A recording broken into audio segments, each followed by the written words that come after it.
जानना चाह रहा है जो ये आप सेंट्रल विस्टा बना रहे हो। पहली बात तो आप यूँ बताओ कि आपका इतना पैसा जुड़ गया, इतना बड़ा बनना हो, आप अपने पैसे से बनाते, अलग बनाते, बिल्कुल अपना सेपरेट बनाते, तुम्हारे कोई लेता नहीं।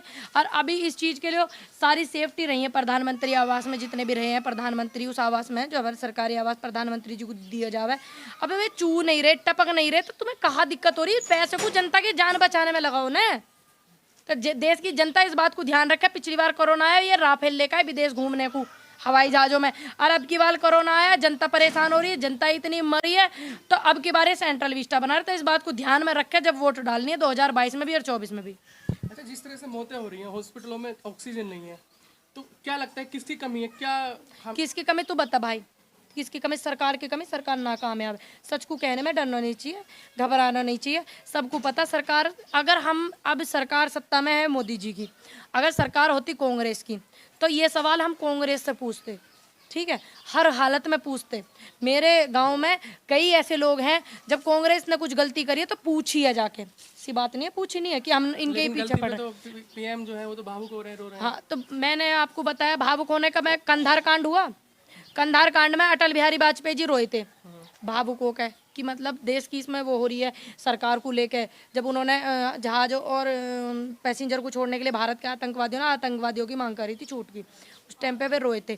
उन्होंने सच स्वीकारा था, ये कहा था कि हाँ मैं इसमें सक्षम नहीं रहा। ये तो सच को स्वीकारते भी नहीं, नू दिखा दे भावुक होकर रो रहे। अरे भावुक नहीं है ये जनता को गुमराह करने चाह रहे हैं, ये जनता को बहकाना चाह रहे हैं रो रो के। तो इनके आंसुओं में नाम है, आप पहले आंसुओं में आए, रिजल्ट क्या लिख रहा है तुमने देख लियो। अच्छा, 2022 की चुनाव की तैयारी भी होने लगी है। कल जो बीजेपी है उन्होंने संघ के साथ भी मीटिंग की है, तो क्या ऐसे माहौल में ये चुनाव, यस, ये राजनीति शुरू करते आए हैं। पहले तो ये हिंदू हिंदू चिल्ला कर राजनीति कर रहे हैं, ये हिंदुओं को बढ़ाने के चक्कर में, निपटाने के चक्कर में इतनी लाश हुई है, इतने महामारी में वो हुए। अंधभक्त नु कहे मोदी जी क्या करे अपने घर पर? अरे मोदी जी तो करेंगे सब कुछ, जब पार्टी उनकी है सत्ता में, मोदी जी तो हॉस्पिटल ऑक्सीजन दिलवाएंगे, ठीक। और पहले इन्होंने जो वो करी, क्या क्या मैं ये 2 महीने पहले चुनाव बंगाली रैली कर दी, ठीक। और ये अब जो इन्होंने अब कर रहे हैं, अब ये चुनावों की तैयारी कर रहे हैं। अच्छा, तो 2022 में पूनम पंडित भी चुनाव लड़ेंगे? अरे निर्दलीय चुनाव लड़वाएंगे, कम से कम 10 लड़कियों को और औरतों को, और जिताएंगे निर्दलीय, कह के जिताएंगे, डंके की चोट पे जिताएंगे। आप लड़ेंगे चुनाव? नहीं, मेरे चुनाव लड़ने का अपना भाई ऐसा सिस्टम नहीं है, तो पता ही है। चांस मिला, मौका मिलता है तो लड़ेंगे? मैं तो चुनाव 10-20 लोगों को लड़ाऊंगी, लड़ाने में जो फायदा है ना। अब मैं अकेली चुनाव लड़ने लग जाऊँ तो मैं अपने लिए करूंगी ना, अपना प्रचार ही करूंगी। 10 लोगों को लड़ाऊंगी लिकाड़ के, तो मैं चुनाव लड़ूंगी तो मैं ही तो बनूंगी, कुछ MP MLA जो भी है मैं ही तो बनूंगी। लेकिन मैं 10-20 लोगों को बनाऊंगी, वो अच्छा है, या मैं अकेली लड़ूं वो अच्छा? 10-20 महिलाओं को निर्दलीय चुनाव लड़ाएंगे और उन्हें जिताएंगे, और पूर्ण रूप से सपोर्ट करेगी देश की जनता, मेरे क्षेत्र की जनता, मुझे अच्छे से पता, विश्वास है। नहीं, आप किसी पार्टी को सपोर्ट करेंगे? देखिए, मैंने आपको पहले बताया, मैं पार्टी को सपोर्ट नहीं करूंगी, मैं व्यक्ति को सपोर्ट करूंगी। अगर मानो 4 कैंडिडेटों को मैंने चुनाव लड़ाया, ठीक, तो मैं वह कैंडिडेट देखूंगी कि वह कैंडिडेट कैसे है। मैं ये नहीं देखने की कि ये बसपा से लड़ रहा, सपा से लड़ रहा, कांग्रेस से लड़ रहा, मैं बिल्कुल नहीं देखूंगी। मैं कैंडिडेट देखूंगी, कैंडिडेट अच्छा है, साफ सभी सुथरी छवि वाला है, तो मैं उसको सपोर्ट करूंगी। अगर मुझे 4 व्यक्तियों को सपोर्ट करना पड़ा या 10 को करना पड़ा, और 10 ही अलग अलग पार्टियों से, तो मैं 10 ही को करने जाऊंगी। मैं ये नहीं देखूंगी कि आज मैंने यहाँ कांग्रेस को सपोर्ट कर दिया, कल वहाँ बसपा को ना करूँ। अब मैंने कांग्रेस को कर रखा, कांग्रेस दबाव बनाएगी, या कल बसपा को करा तो मैं सपा को सपोर्ट ना करूं, ठीक है। लेकिन मेरे क्षेत्र को सभी को पता है कि हमारे क्षेत्र को क्या चाहिए, ठीक है, हमारे क्षेत्र को क्या चाहिए सभी को पता अच्छे से। जिस तरह से देश में, पूरे देश में मॉब लिंचिंग हो रही है, पूरे 24 के 24 जो गांव है ना, ये मेरे क्षेत्र के 24 से कहा जा रहा है, 24 के 24 क्षेत्र में नहीं आई ना बीजेपी की जिला पंचायत में सीट, है ना।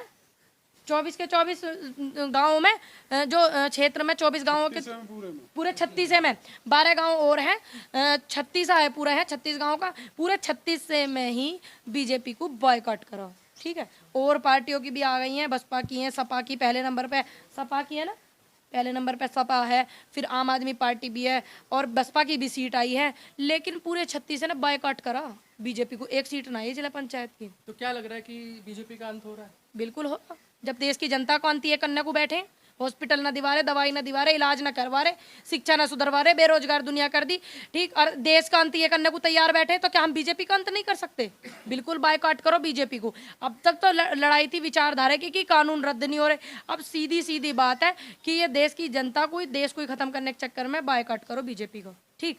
जो किसान नेता डायरेक्ट ये बोलते हैं कि हाँ बीजेपी को बायकॉट करो, तो आप समझ लेना कि वो बिल्कुल सही बोल रहे हैं। और जो चिकनी चुपड़ी बात करें कि सरकार से लड़ाई है, ये है, सरकार सरकार चिल्लावे, नाम नहीं लेते बीजेपी का, तो आप समझ जाना कि वो इंटरनल क्या कर रहे हैं। तो इसलिए उनके बहकावे में नाम है, चाहे वो कोई भी है, चाहे मैं भी हूँ, ठीक है। अगर मैं भी डायरेक्ट नाम नहीं लेती कि बीजेपी को बॉयकॉट करो, बीजेपी को ये करो, मोदी जी ना करूं मैं भी, और जो किसान नेता जितने भी हैं, अगर वो नाम नहीं लेकर करते हैं, तो आप समझ जाना वो इंटरनल हमें धोखा दे रहे हैं, देश की जनता को धोखा दे रहे हैं। और जो सीधे सीधे साफ नाम ले, उनका सीधे समझ जाना कि वो बिल्कुल इस सरकार के जो दुर्व्यवहार है उससे बिल्कुल ऊक गए हैं, तंग हो गए हैं। इसीलिए वो जनता की फिक्र करके वो सीधा बोल रहे हैं कि बीजेपी को बॉयकॉट करो। अच्छा, कल काला दिवस है, काले दिवस को लेकर क्या तैयारी है और क्या रणनीति रहेगी? काले दिवस को समर्थन करती हूँ पूर्ण रूप से, लेकिन बिना किसी लड़ाई दंगे के, बिना किसी हड़कंप के हम अपनी विचार रख रहे हैं, हम अपनी बात रख रहे हैं, हम उनका विरोध कर रहे हैं, हमारा अधिकार है, कर सकते हैं। लेकिन किसी हिंसा को बढ़ावा कोई ना देगा। अगर कोई बढ़ावा देगा हिंसा को, तो मैं बिल्कुल नहीं करूँगी। हिंसा को नहीं बढ़ावा दूंगी। अहिंसावादी देश के लोग हैं हम, तो बिल्कुल शांतिपूर्वक ज्ञापन भी अपने अपने क्षेत्र में सभी लोग देवें, मिलें, अधिकारी जो है मिलेंगे भी, ऐसी बात नहीं कि मिले नहीं। अनुरोध है मेरा अधिकारियों से, एसडीएम डीएम साहब से, क्षेत्र अधिकारी से, सीओ साहब से, कि जो भी कोई किसान आपको काला दिवस के रूप में ये देने के लिए ज्ञापन आए, तो आप प्लीज़ उसे स्वीकार करें शांतिपूर्वक, ताकि देश में शांति रहे, कोई लड़ाई झगड़ा ना हो। आप भी समझते हैं, आप पढ़े लिखे जाकर के उस पद पे बैठते हैं, अनपढ़ आप लोग होते नहीं हैं, आपको भी बहुत अच्छे से पता कि हम अपने ज्ञापन सौंपें या विरोध करें, कर सकते हैं, लेकिन शांतिपूर्वक। जनता से भी मैं अपील करूंगी कि कल काला दिवस आप मना रहे हो, शांतिपूर्वक मनावें, ज्ञापन देवें अपने, और लड़ाई झगड़ा ना करें। हालांकि किसान तो लड़ाई झगड़ा करते ही नहीं, कुछ लोग उसमें घुस जावे, जो लड़ाई झगड़े दंगे फैला देवे, नाम किसानों का लग जा, बाद में वो बात खुल के आ जावे। तो मेरा अनुरोध है किसानों से भी और युवाओं से भी कि ऐसे लोगों पे भी ध्यान देवें, ताकि ये लड़ाई झगड़ा ना फैलावें और आपको बदनाम ना करें। तो कल आप गाजीपुर रहेंगे, किस तरह से मतलब इस काले दिवस के रूप में आप मनाएंगे? नहीं, मेरे जो मैं फिलहाल देखिए, मैं कोर्ट का बड़ा सम्मान करती हूँ, ऐसा नहीं है मैं सम्मान नहीं करती। जो कोर्ट की कुछ गाइडलाइन है उन्हें किसान नेता फॉलो कर रहे हैं, किसान बॉर्डरों पे बैठे वो फॉलो कर रहे हैं, ठीक है। मैं आई हुई हूँ अपने इधर गाँव में, तो मैं यहाँ पास में अभी 31 तारीख तक सभी किसान नेता भी इस चीज़ को बोल रहे हैं, तो मैं उनकी बात को भी मानूंगी, कोर्ट का भी सम्मान मैं करती हूँ। तो मैं अपने गाँव में आई हूँ, मेरे पास के SDM साहब हैं, मैं उनको ये ज्ञापन दूंगी।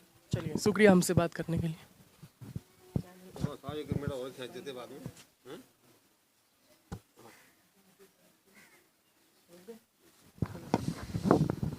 चैनल का नाम तो लेना ही ना था इसमें। इंट्रो कर लो ना आप शुरू में, एडिट करके आगे। कितने मिनट के हो?